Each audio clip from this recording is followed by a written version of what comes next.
اللہ تبارک و تعالی نے قرآن حکیم کی سورہ زخرف میں ارشاد فرمایا، نحن قسمنا بینہم معیشتہم ورفعنا بعضہم فوق بعض درجات۔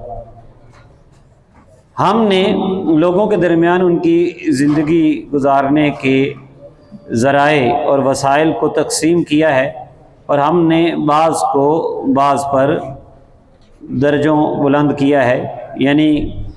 کوئی زیادہ امیر ہے، کوئی کم امیر ہے، کسی کو زیادہ وسائل دیے ہیں، کسی کو کم دیے ہیں، کسی کو کوئی صلاحیت دی ہے، کسی کو کوئی صلاحیت دی ہے۔ اب ہمارے لیے جو ہماری سوچ ہے یہ ہمیں پریشان کرتی ہے، اور ہم اکثر یہ دیکھتے ہیں کہ دوسروں کے پاس یہ ہے، ہمارے پاس نہیں ہے، اور یہ منفی سوچ اور نیگیٹو تھنکنگ جو ہے اس سے ہم بہت پریشان رہتے ہیں، حالانکہ یہ ہمارا کام ہی نہیں۔ ہم بندے ہیں، اللہ تبارک و تعالی مالک ہے، مالک جیسے کرے اس پر راضی رہیں تو ہم بہت خوش رہ سکتے ہیں اور پریشانیوں سے دور رہ سکتے ہیں۔ دیکھیے دنیا کے اندر اگر ہم مثال سے سمجھیں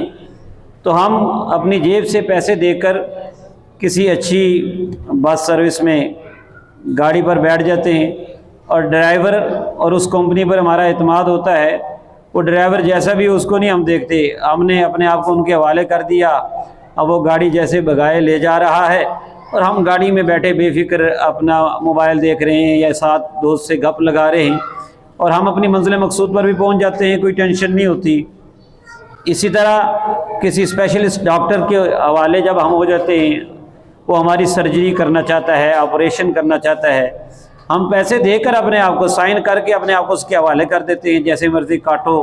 چیرو بعد میں سیو، جو مرضی کرو، جو چاہے جسم سے نکال کے پھینک دو۔ ہمیں اس پر جب اعتماد ہو جاتا ہے، بھروسہ ہو جاتا ہے، تو ہم اپنے آپ کو اس کے حوالے کر دیتے ہیں، وہ ہمیں انستھیزیا دے کر بے ہوش بھی کرتا ہے، کاٹتا چیرتا پھاڑتا ہے، بعد میں ہم خوش بھی ہوتے ہیں، پریشانی نہیں ہوتی۔ یہی ہم کسی اپنے دشمن کے قابو میں آ جائیں تو اگرچہ وہ کچھ کر بھی نہ رہا ہو تو ہمیں ڈر ہوتا ہے، پتہ نہیں کیا ہوگا۔ بس یہی ایک پازیٹیو تھنکنگ اور ایک نیگیٹو تھنکنگ ہے۔ اللہ تبارک و تعالیٰ نے ہمیں جو دیا ہے اس پر ہم شکر کریں، خوش رہیں، اللہ تعالیٰ سے خیر مانگتے ہیں، برکتیں برکتیں ہوں گی، اور انسان خوش رہے گا اور اس کی صحت بھی اچھی ہوگی، سوچ بھی اچھی ہو جائے گی، دماغ بھی اچھا ہوگا، ذہانت بھی زیادہ بڑھے گی۔ اور اگر اسی پر ہم کڑتے رہیں اور پریشان رہیں، ناشکری کریں، اللہ تعالیٰ بھی ناراض ہوگا، صحت بھی خراب ہوگی، بندہ پریشان بھی رہے گا۔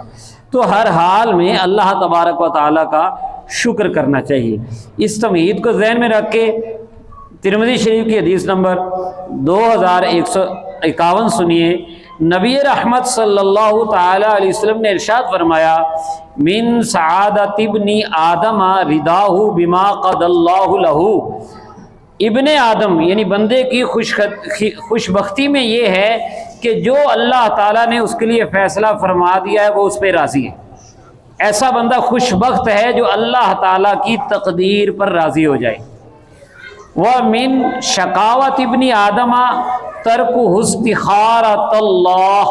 اور آدمی کی بدبختی سے یہ ہے کہ وہ اللہ تعالیٰ سے خیر مانگنا ہی چھوڑ دے، مایوس ہو جائے، دعا ہی نہ مانگے۔ تو اللہ تعالیٰ سے خیر کا سوال ضرور کریں، یہ نہیں مطلب کہ کچھ مانگیں ہی نہ، آپ دعا کریں اللہ تعالیٰ سے۔ ویسے ہی دعاؤں والا مہینہ ہے، یہ راتیں ہیں شب قدر کی، راتوں میں اللہ تعالیٰ سے اپنے گناہوں کی بخشش مانگیں، خیر مانگیں، سب کچھ مانگیں، لیکن پریشان نہ ہو، اللہ کی ذات پہ بھروسہ آنا چاہیے۔ اور تیسرا جملہ اس حدیث شریف کا، وَمِن شَقَاوَةِ ابْنِ آدَمَ سَخَطُهُ بِمَا قَضَى اللَّهُ لَهُ، اور ابن آدم یعنی بندے کی بدبختی سے یہ بھی ہے کہ جو اللہ نے اس کے لیے فیصلہ کر دیا اس پر وہ ناراض ہوتا ہے، شکوے شکایتیں کرتا ہے۔ تو اس لیے ہر حال میں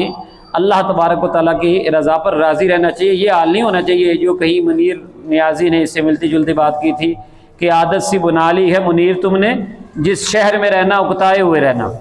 ایسے نہیں ہونا چاہیے، شکر کرنا چاہیے، اور اللہ تعالیٰ انشاءاللہ تعالیٰ شکر کی وجہ سے دنیا اور آخرت میں سعادتیں اور برکتیں عطا فرمائے گا۔ الصلاۃ والسلام